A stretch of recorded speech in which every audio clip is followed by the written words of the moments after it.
Hello and welcome to another video from Sustenance and Covering on the YouTube channel you need to not only survive the current apocalypse, but actually enjoy it. And today we're going to be talking about my recipe for bread.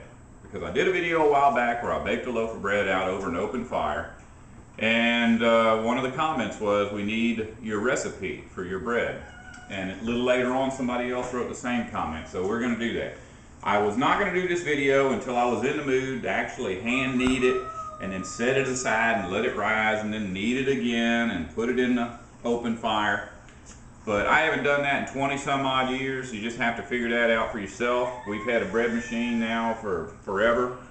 Basically, we use the bread machine normally, normal conditions when the weather's nice, just to make the dough. Then we put the dough on the open fire. For the last month, I have not made one loaf of bread out on the fire. They've all been made in the machine or in the oven. Anyways, when you're baking bread, all you're really doing is trying to get flour into something that's enjoyable. You can use flour to make gravy, you can use it to make, dumplings, biscuits, cake, but basically we're just trying to get flour to be edible.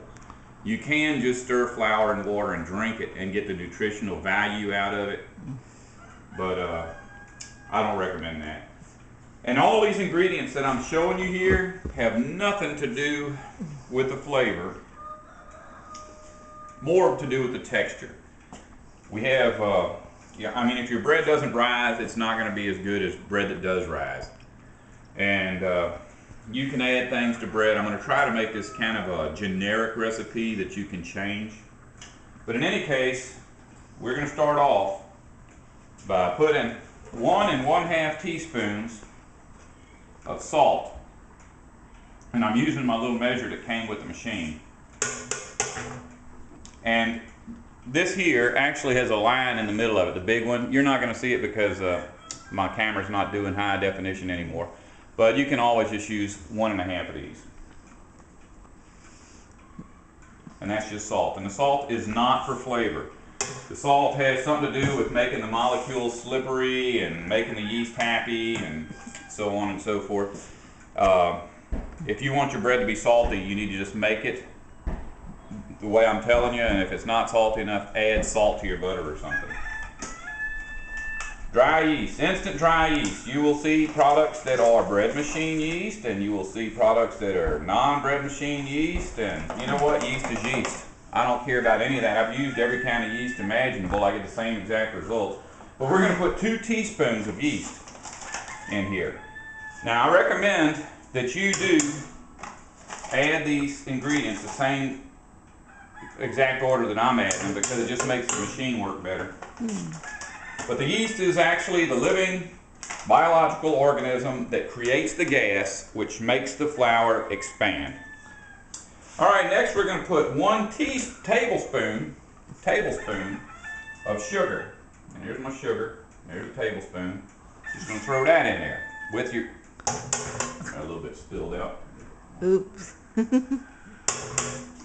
Alright, now the next ingredient is oil. 3 tablespoons of oil. Something I've noticed about recipes is they'll say things like 3 tablespoons of almighty lard, or 3 tablespoons of fresh, wholesome, unsalted butter, or 3 tablespoons of extra virgin olive oil. The fact is, bread needs fat. And it doesn't matter what kind of fat. This here is actually, oil out of my deep fat fryer that's already used. Got a little bit of cornmeal floating in it. That ain't gonna hurt a thing. Yummy. Yeah, in fact, I have made it with butter, and I've made it with olive oil, and made it with corn oil, and I don't taste any difference at all. A little bit more. It's 3 tablespoons of oil, any kind of oil. Like I said, these ingredients are to get your bread to rise. They have nothing to do with the flavor so far. Now the next thing that we're going to do is we're going to take an egg, and we're going to take this egg, break it into a measuring cup. Why? Well, you got to have egg because, I thought that was going to be a double yolk. That's a single yolk egg. I was going to show off here. That's so you won't get the shells in it? What's that? Is that so you won't get shells in the bread machine? What are you talking about? When you put the egg. Oh no. This is what it is my recipe calls for 1 cup of water. If you use bread flour, also known as high gluten flour, the flour is sticky enough to hold itself together so that it rises. If you use plain old basic white flour, then it isn't sticky without the gluten. So the egg is to replace the gluten. Oh. And since the egg is basically liquid, we don't want to go over our 1 cup. And eggs are different sizes. So what I'm going to do is just take that egg and add water until we get to 1 cup. You can come down here. I don't know if you'll be able to see that in here or not. Just come down here on the side. And that's 1 cup. And we're going to add that. And it's best to try to keep as close to the measurements as possible. Now the reason I do all this, put all the water and oil and all that stuff together first, is it gets it kind of going. You get the sugar directly mixed with the yeast, which makes it work better. And it breaks it up a little bit. And it'll actually start to expand before it gets mixed in with the flour. Alright, now that being said, we're going to add some flour.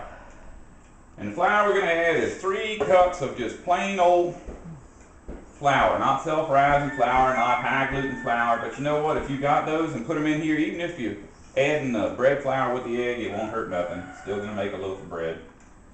But I just use basic flour because it is cheaper. It seems to have a longer shelf life, which is important around here, since we have tons and tons of stuff. And there's no sense in having dozens of different flours. If you have a bread, you know, a lot of people say, well, you got to have a cup of whole wheat flour, and you need a cup of whatever, barley flour and all that. Yeah, that stuff's kind of expensive, really expensive. It doesn't have as good of a shelf life. It's really no point in keeping it. If you're in a survivalist mindset like I am, I try to keep all the groceries in my house basic. That way I can buy in bulk. You cannot buy whole wheat flour in bulk anywhere that I know of. And if I could, I don't know if I would buy it. What about oatmeal? Yeah, oatmeal. Sometimes I do add oatmeal. Oatmeal bread is wonderful. I love it. Right now what we're making is rice bread, although around here we just call it bread because we've gotten so used to making it. And I add, this is basically a recipe for bread. You're supposed to have 4 cups of flour. I just substitute 1 cup of flour with a cup of rice, and that adds texture. When I was growing up, every year Uncle Marino would run his tractor through the farm and dig up taters, and then everybody in the family was told that he was finished harvesting taters, and we'd go over there and glean them. You know, take a hoe and just kind of dig the ones out that the tractor didn't catch. And Mama would always go home and bake about 6 loaves of potato bread. Basically does the same thing as adding rice. I always put the rice in on top because if the rice is still hot from being cooked, it's not in direct contact with the yeast, which would kill the yeast. Now, the only rules I got about the rice is it has to be cooked rice and do not rinse it. Why? Well, rinsing it takes the nutrients off. Rice in this country is so devoid of nutritional value that by law, the people that manufacture rice have to spray nutrients on the rice. The normal nutrients that humanity gets from rice are gone by the time it's processed. That being said, if you boil your rice and do like everybody else, rinse it, you are rinsing away every vitamin on that rice, period. And there's no point in that. That's throwing away nutrition.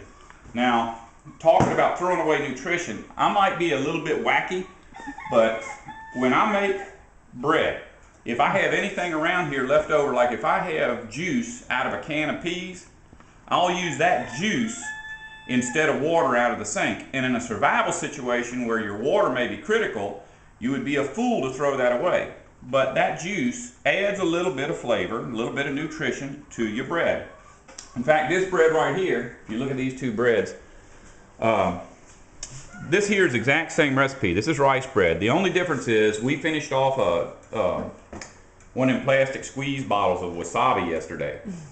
So I put water in the wasabi bottle, shook it up, and that is the water I used in this bread. And it adds a little bit of flavor to it, and whatever nutritional value is in that wasabi, if there is any. And plus, you're not throwing away food that somebody worked hard to make. All right, we've got all our ingredients in here.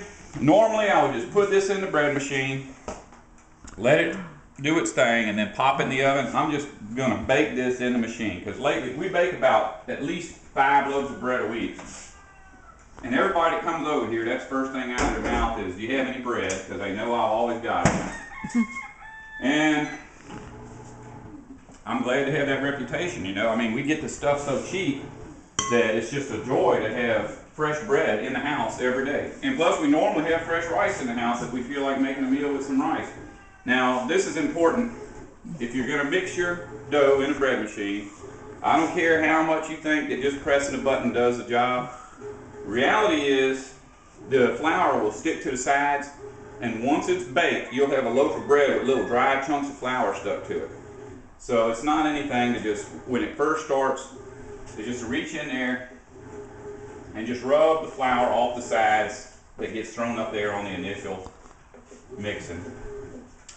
And I always try to keep an eye on it, because I know what bread is supposed to look like while it's making, and within a minute, you can tell if it needs more water or a little more flour. But if you wait 5 minutes to add water or flour, when you pour it in there, it will not mix in with the bread. It'll splash all over the place and make a mess. This one looks a little dry, so got my little water here. And it ain't nothing but about a tablespoon. Now, people that will tell you that if you got high humidity, do this, or low humidity, do that, or high temperatures, or if the air conditioner ain't working, or don't worry about all that. You're going to have a basic bread recipe. We're not going to concern ourselves with trying to make this into some kind of science. It ain't. All you're trying to do is get flour to have a nice texture, something that's enjoyable to eat. And as far as the rice goes, I think a lot of that is just the texture, maybe some to the flavor, but I have never had bread that tastes as good or better than this basic rice bread recipe that I use. That's why I'm putting this recipe on there, because this is basically what we end up making every day. If I'm too lazy to make rice, I'll make regular white bread. Oh well. Love you. Bye.